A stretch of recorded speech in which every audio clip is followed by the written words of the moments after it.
किंतु ये व्यवहार मुझे समझ में नहीं आया प्राण बल्लभ। देवऋषि तो हनुमान के विरुद्ध वाली के कान भरते हैं और दूसरी ओर भाव विभोर होकर हनुमान लला को अनेक आशीर्वाद दे डालते हैं। मैंने तो अपने पिता परमऋषि जाम्बवान से सुना था, संगीत ज्योतिष के महाविद्वान, भक्ति शास्त्र के प्रथम आचार्य और वैकुंठवासी विष्णु अर्थात आपके परम भक्त हैं। और दूसरी ओर हर प्रकार की कलह प्रसंग में उनकी भूमिका सुनने में आती है। प्रभु, नारद जी के चरित्र की इस गुत्थी को केवल आप ही सुलझा सकते हैं। बताइए ना, इसके पीछे क्या रहस्य है?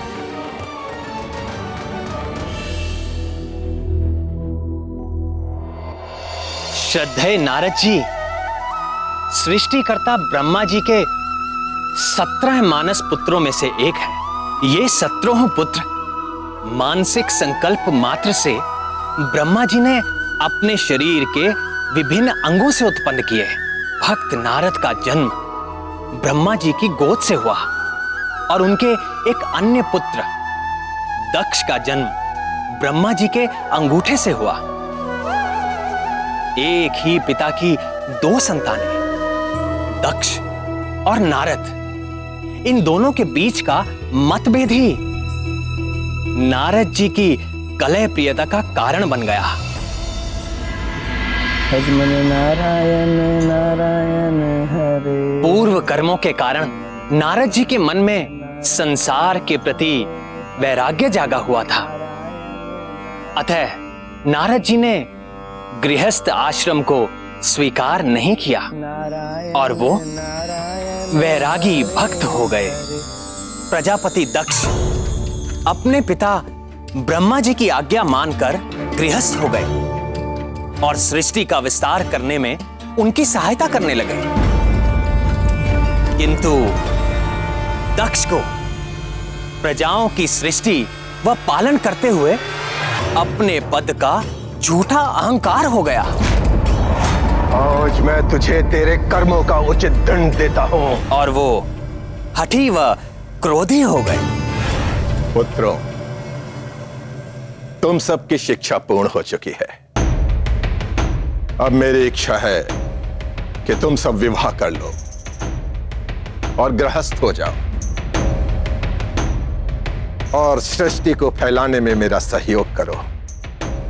हरि ओम तत्सत। किंतु पिताजी, हमारे बड़े भाइयों ने सन्यास का मार्ग चुना और हमारे मन में भी दुविधा है। दुविधा? कैसी दुविधा? पिता की आज्ञा मानना तुम्हारा परम धर्म है और उसी में तुम्हारा परम कल्याण भी, यही शास्त्र कहते हैं। हरि ओम तत्सत। किंतु तात नारद तो कहते हैं। उस कपटी का नाम भी मत लो।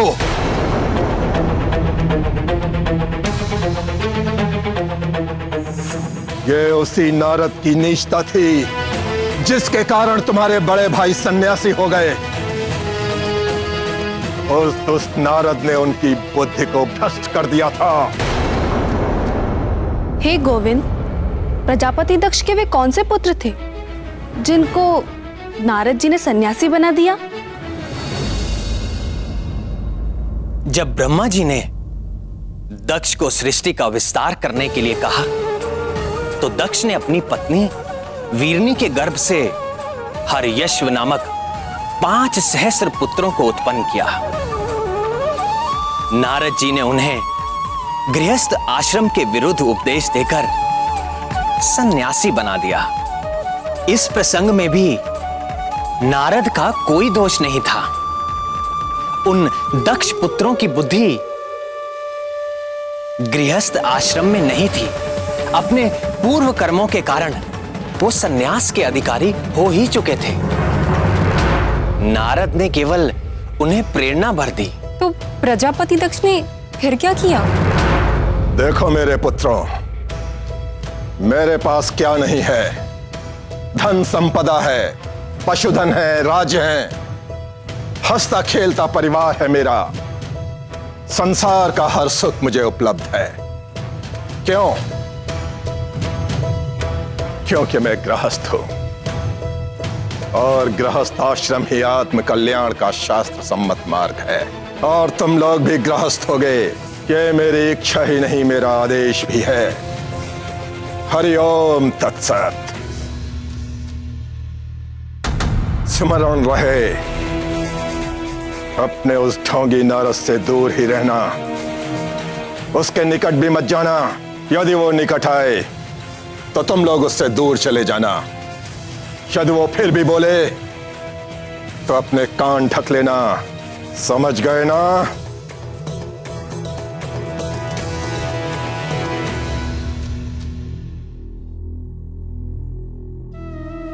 कहीं नारद जी उन्हें भी समझाने तो नहीं आ पहुंचे? श्रीमन नारायण नारायण हरे हरे, भजमन नारायण नारायण हरे हरे। ये कैसा व्यवहार है भतीजों? ना नमस्कार, ना प्रणाम, ना आदर, ना कोई सत्कार। क्या प्रजापति दक्ष ने तुम सबको यही शिक्षा दी है? जी, पिताजी ने हमें यही शिक्षा दी है। उन्होंने कहा है कि आपसे दूर रहें और आपके निकट भी ना जाएं। और यदि आप निकट आए तो हम दूर चले जाएंगे। और फिर भी आप बोलें तो अपने कान ढक लें।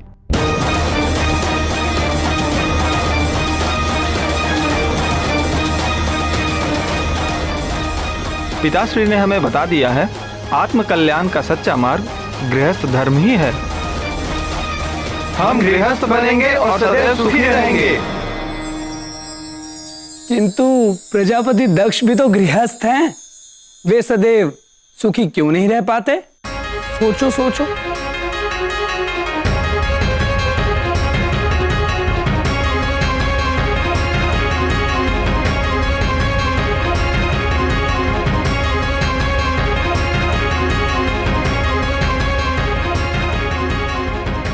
क्या तुमने उन्हें कभी क्रोध में या दुखी देखा है? पिताजी तो आज ही क्रोधित हो गए थे। पिताजी तो प्रतिदिन क्रोध करते हैं। क्रोध तो उनका स्वभाव बन चुका है। फिर तो दुखी और शुभ भी होते होंगे। होते हैं। यदि उनकी बात प्रमाणित होती तो क्या उनके साथ ऐसा हो सकता था?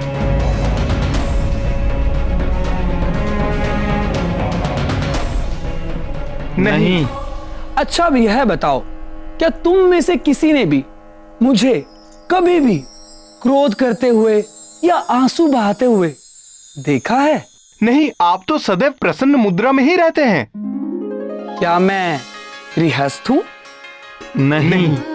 और सदैव सुखी रहते हैं। प्रजापति दक्ष गृहस्थ हैं और सदैव दुखी रहते हैं।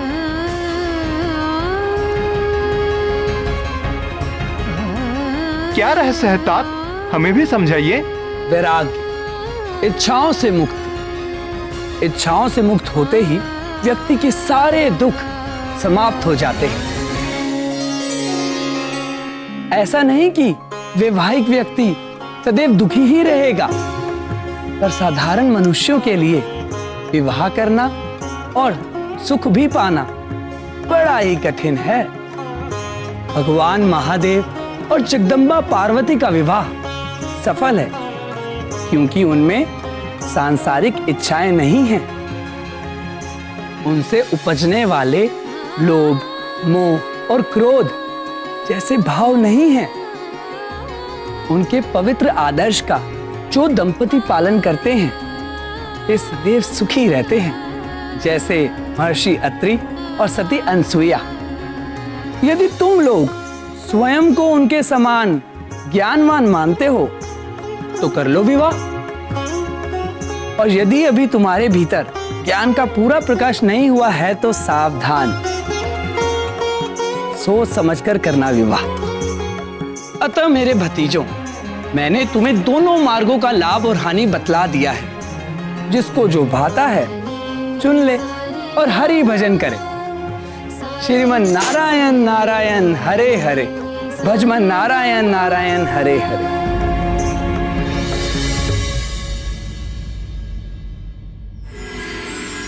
प्रिय नारद ने दक्ष के उन 1 सहस्त्र पुत्रों को भी सन्यासी बना दिया और पृथ्वी के कोने कोने में भेज दिया।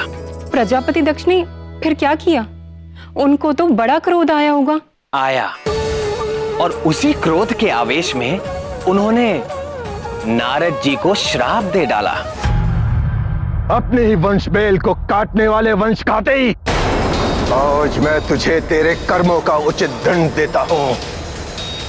जिस प्रकार तूने मेरे पुत्रों को पृथ्वी के कोने कोने में भटकने के लिए भेज दिया है, उसी प्रकार तू भी सारे संसार में भटकता रहेगा, भटकता रहेगा, भटकता रहेगा। तो घड़ी से अधिक तू कभी भी किसी स्थान पर नहीं टिक सकेगा और सारे ब्रह्मांड में तू कलह प्रिय के नाम से कुख्यात हो जाएगा, कुख्यात हो जाएगा, कुख्यात हो जाएगा। यदि श्रद्धेय नारद जी चाहते तो वो भी पलटकर दक्ष को श्राप दे सकते थे, किंतु अपने निर्मल संत स्वभाव के चलते उन्होंने दक्ष के श्राप को मेरी इच्छा मानकर चुपचाप स्वीकार कर लिया। और विडंबना यह है कि अपने इन्हीं श्रापों के कारण नारद जी सारे संसार में घूम घूम कर लोक कल्याण करते हैं और सर्वत्र सम्मानित होते हैं। किसी भी कर्म का चरित्र उसके परिणाम से उजागर होता है। नारद जी जो भी करते हैं उसका परिणाम सदैव लोक कल्याण ही होता है। नारद जी अपने समर्पण और भक्ति के कारण अनेक प्रकार की शक्तियों से संपन्न है।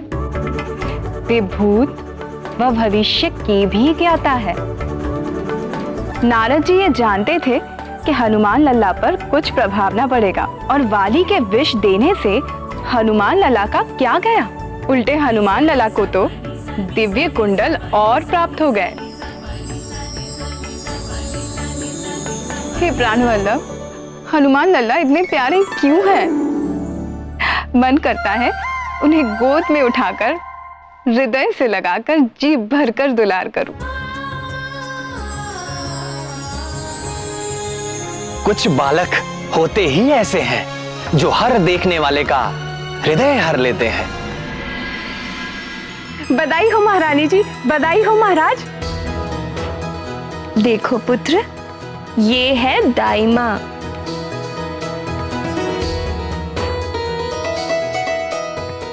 ले ले ले ले, ऐसा सुंदर बच्चा, इतना प्यारा बच्चा तो मैंने आज तक नहीं देखा।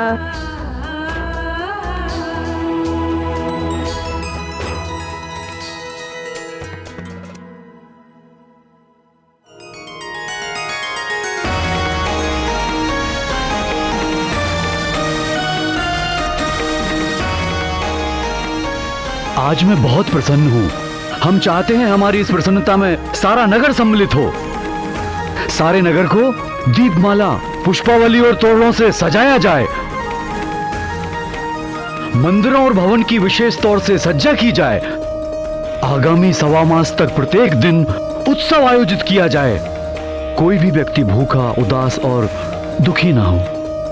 प्रत्येक दिन राजभवन में सर्वसाधारण के लिए राजभोग की व्यवस्था की जाए। नाथ, मेरी एक इच्छा थी। आज्ञा प्राणेश्वरी। मैंने सुना है कि माता को गर्भकाल के वक्त जो व्यंजन पसंद आते हैं उनका संबंध शिशु से होता है, और गर्भ अवस्था में मुझे क्या अच्छा लगता था ये तो आप जानते ही हैं। खीर, खीर बहुत पसंद है हमारे लाल को।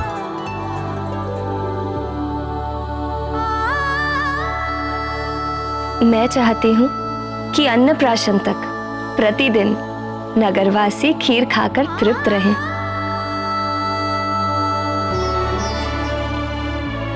और यदि हमारे लाल ने तुम्हारी ही तरह भूख का प्रदर्शन किया तो अन्नप्राशन के पश्चात किसी और के खाने के लिए खीर बचा ही नहीं करेगी, क्योंकि सारी तो यही खा जाएगा। अरे देखिए कैसे मचलने लगा खीर का नाम सुनते ही। दूंगी दूंगी, तुम्हें भी खीर दूंगी, किंतु अन्नप्राशन के बाद।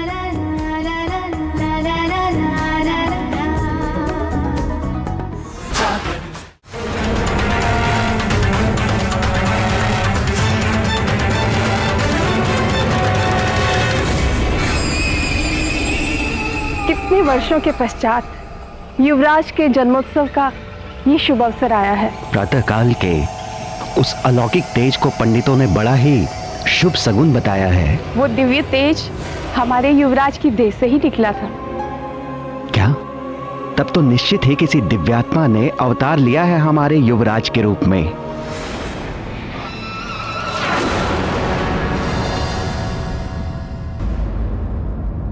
हे, रुको।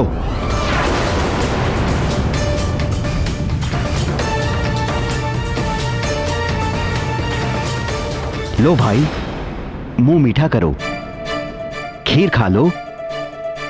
अरे संकोच मत करो, तुम जानते नहीं हो क्या, युवराज ने जन्म लिया है। ले लो।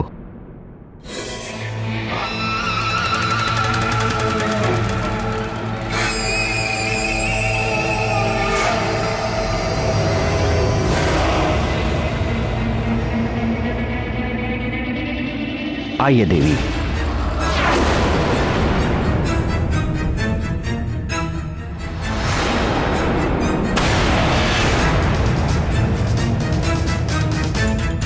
अब तो खीर से घृणा हो गई है।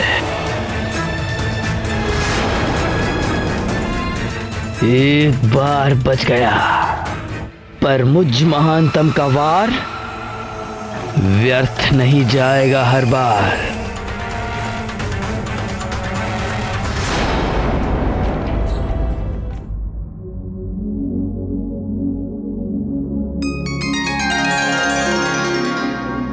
आप क्या सोच रहे हैं आर्यपुत्र? मुझे लगा, क्या लगा?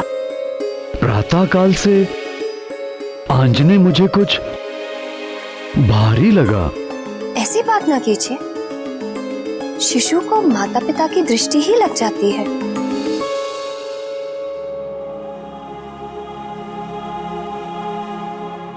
वाली ऐसा अहंकारी था जिसे किसी भी स्थिति में हार स्वीकार नहीं थी। हनुमान लला को मारने में एक बार असफल हो जाने पर निराश होना तो दूर, उल्टे और हट पर अड़ गया। फिर वो एक और क्रूर योजना के साथ आंजनेय को मारने जा पहुंचा।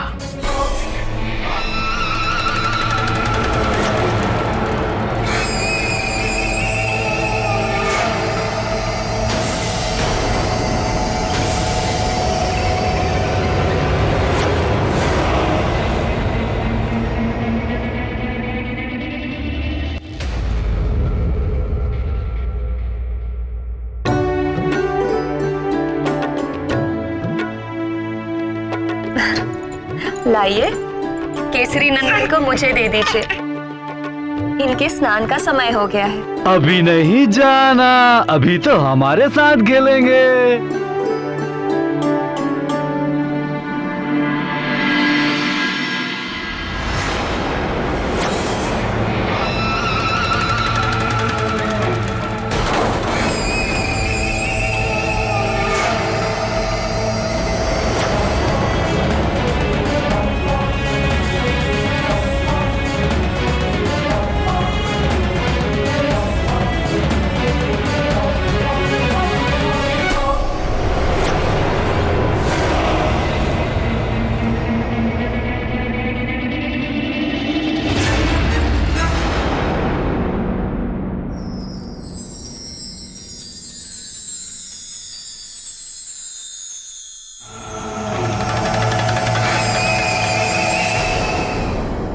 आज तो मेरे केसरी नंदन के स्वास्थ्य को उसके पिताजी ही दृष्टि लगा रहे थे ना? कोई बात नहीं, अब मैं सारी दृष्टियों का उपचार किए देती हूँ।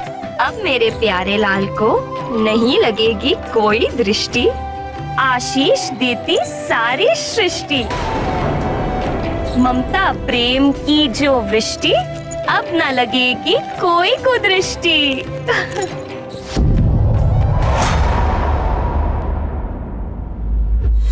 मुझे देख रहा है, मुझ महानतम को ही देख रहा है तो सुन ले मरकट, मैं महानतम तेरा काल हूँ।